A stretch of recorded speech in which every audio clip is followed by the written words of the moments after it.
Yes, indeed. The first of the dailies here today is Vanguard newspaper, and the lead story, Buhari's reckless policies triggered current hardship, ascribed to Sanusi and Dushomole. So we're about to see something open up here, but it's not the first time that you're getting this kind of narratives. But look at the writers. Previous administration adamant about our appeal for corrective measures, not willing to take advice. Sanusi, I lamented loudly what I saw as reckless policies designed to dehumanize the population. Dushomole, Buhari's aides keep mum. It's a big lead on the front page of Vanguard today. Well, you see right there on the front page of Daily Trust newspaper, there's hardship in the land, says Kano Emir. Things will get better, says President's wife. Nigeria almost becoming Venezuela. This is according to PDP governors. PDP Labour molds 1 million naira as new minimum wage. Yeah, you heard right. Citizens suffering from Buhari's policies, according to Oshomole. The story is on page 4. And very closely related to that is the price of petrol, which you see right there. Petrol price hits 700 naira per litre in Sokoto, Maiduguri, others. And that's the lead story on the front page of Daily Trust.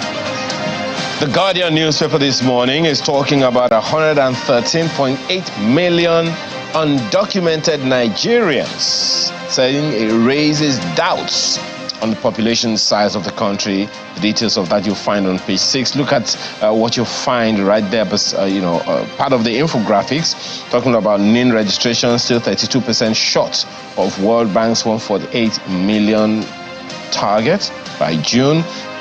And the number for the independence to active population ratio 64.36 million. Population under 14, that's under 14 years old, 91 million. All of that details you'll find on page 6 of the Guardian newspaper this morning. Have a look at New Telegraph. Economic hardship. Nigeria on the road to Venezuela. PDP governors say they are working with APC-led MG to bring down cost of living. And then you see, tell your husband about hunger, starvation in Nigeria. Others ascribe to Emir. Bayero tells First Lady. Nigeria tethering on the brink of unrest will be Buhari's reckless policies responsible for hardship. Shomole. That's New Telegraph. Well, take a look at what's on the front page of leadership newspapers, very closely related to what we've seen. Hardship, families struggling to meet daily needs. That's the front page of leadership newspapers. You know this has gotten to a head when you begin to see this right on the front page of dailies. Prices of foodstuff rise by 70%. Food inflation hits 33.98%. Barrow hails Tinubu over release of grains. So right there is the lead story on the front page of leadership newspapers. Ayo. Look at what you have on the front page of the Nigerian Observer. And it's something related to the minimum wage. Due process cooperation needed to resolve minimum wage question. That's according to Nasima.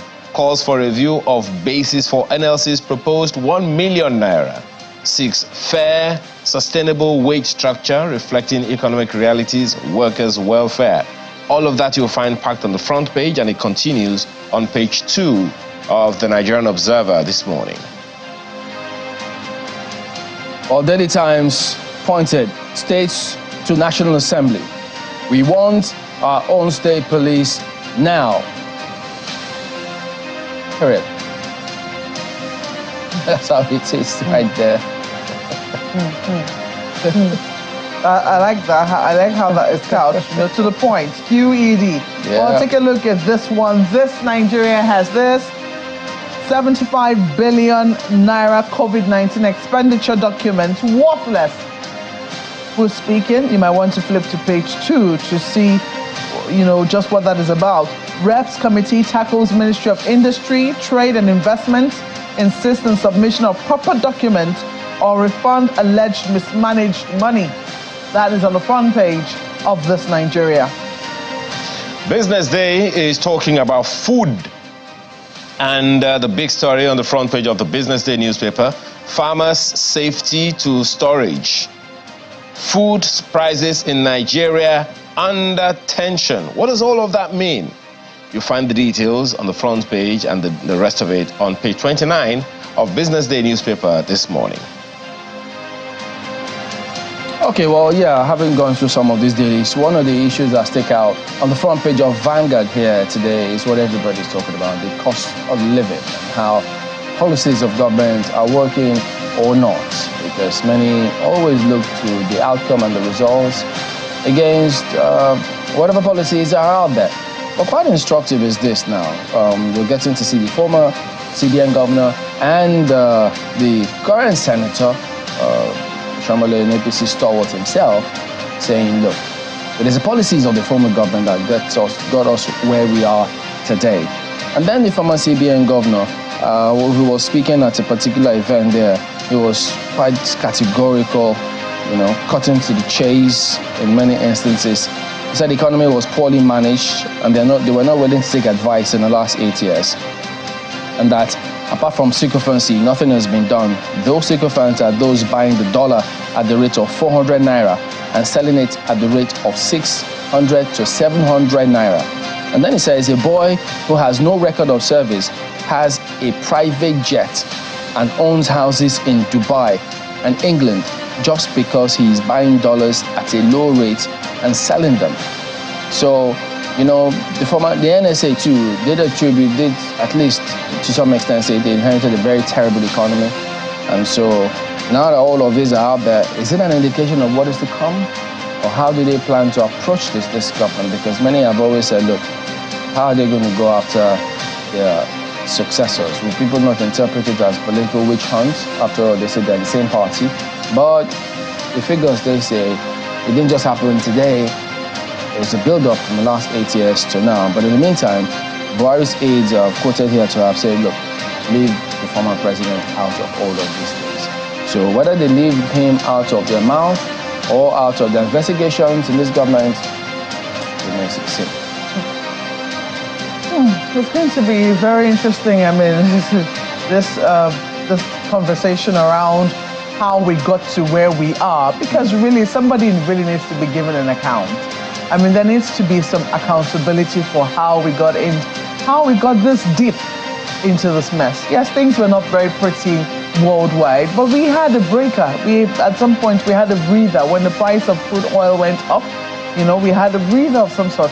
How was it that we're not able to, make use of that? But hey, I think that's going to be the headache of the government. Well, they have another headache right here on the front page of The Guardian, looking at what they're also capturing. We know that it's going to be very difficult for you to, make any policy that will be effective without the use of data.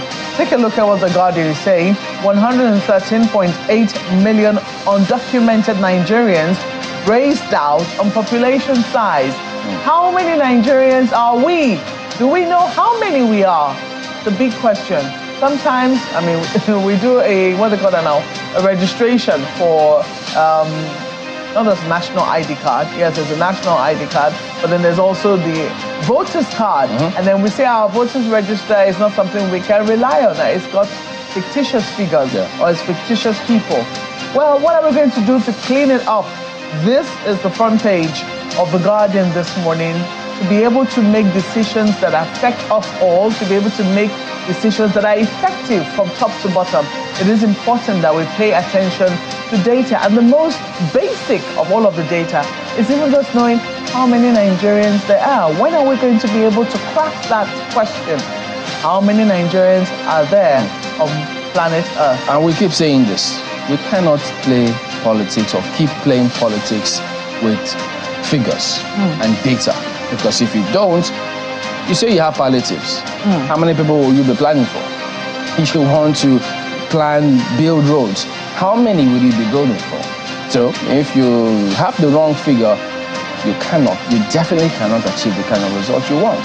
So it's up to us now. If we have to do things right, we cannot be beholden to individuals or strongmen or political parties. Figures are figures. Data is data. It is yes or no. It is blue or white or black or blue. If you don't plan properly, we cannot get the results that we want. Interestingly, that's one of the things that a former minister and former governor of Lagos State, was also speaking about in his book, new book, National Discourse, talking about the intersection between data, empirical evidence, and hyperbole in our national discussions. It's very difficult for us to, will I say, speak concretely to things because the data oftentimes is not available. For many years, 10 million children have been out of school. In spite of all of government policies, what dent has been made on that figure? We always ask who did the census to know how many children there are really out of school. How many houses are we lacking? How many houses don't we have? So these things are important. As I've underlined, the most important of all of this is even just knowing how many Nigerians there are. Ayo. In that conversation about how many we are, Maokwe, is whether or not we're even sincere about getting the right figures. Are we sincere about getting the right figures about who we are? The proposed population, the census that we're about to carry out is not just going to be about people, it's also going to be about houses, landmarks, and all those things. And a lot of spade work has been done already. But is there sincerity across board in the north, south, east, and west of Nigeria that we want to do this right so that we can know how many we really are and how many we need to cater for? And these things are really easy, in my opinion. And we have data all over the place. You have any idea how many phone lines are in Nigeria? Guess. Yes, more than 200 million lines, phone lines in Nigeria. Is that the number of Nigerians we have? No, because there are some of our people who have more than 1 line, 2 line. In fact, I know one person that has 4 lines, and on and on and on like that. But that's another conversation altogether. Whether or not this government or any government at all is serious about that, that's another conversation to be had. In 2006, Lagos State government didn't just go with the plans or the figures of the federal government. It initiated its own. Are the states ready to do their own now to ensure that they can really account for the people that live within their domains, whether residents or indigents? But my interest this morning is on that story you took, Chamberlain, from the front page of the Daily Times newspaper, when it says, we want our own police now. It is the states telling the National Assembly, we want our own police now.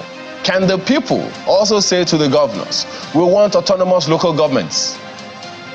Maybe we start from there. That's my take from the front page of the Daily Times, Chamberlain. All right, so we'll go on, we'll wrap it up at that point, but we'll return and talk about that particular matter and more when we return in just a moment. Stay on with us.